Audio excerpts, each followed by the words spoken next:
అదే మన పురాణాలన్నీ చెబుతున్నాయి. రాముడి జీవితంలో సుఖం లేదు, కృష్ణుడి జీవితంలో సుఖం లేదు. మనకు దండాలు ఎట్టేస్తే నీ జీవితం సుఖమైపోతుంది. ఇంతకంటే అజ్ఞానం లేదు. రాముడికి కృష్ణుడికి నీ జీవితంలో ప్రవేశించి నీ కష్టాలని తీర్చాల్సిన అవసరం వాళ్ళకి ఏం లేదు. వాళ్ళు రామాయణం ద్వారా, భారతం ద్వారా, భాగవతం ద్వారా దీన్ని చదువుకోరాబాయ్, నీ కష్టాలు తీరే ఉపాయం నువ్వే చూసుకొని చెప్పారు. మనం ఎంత అజ్ఞానంలో పడ్డామంటే అది చదివేస్తే కష్టాలు పోతుంది. చదివేస్తే కష్టాలు ఎందుకు పోతాయంటే పుస్తకం అయిపోతుంది అంతే.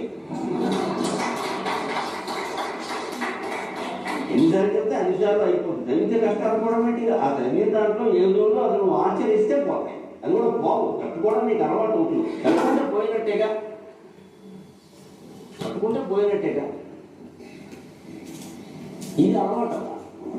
అది అభ్యాసం చేస్తే ఎలా ఉంటుందంటే, అంత ప్రేమించేటువంటి మాతృమూర్తి మరణించినా కూడా గుండెను పునారెళ్ళిపో ఖచ్చితంగా. ఆ ధైర్యం నాకు ఎక్కడి నుంచి వచ్చిందమ్మా, అది కూడా నువ్వు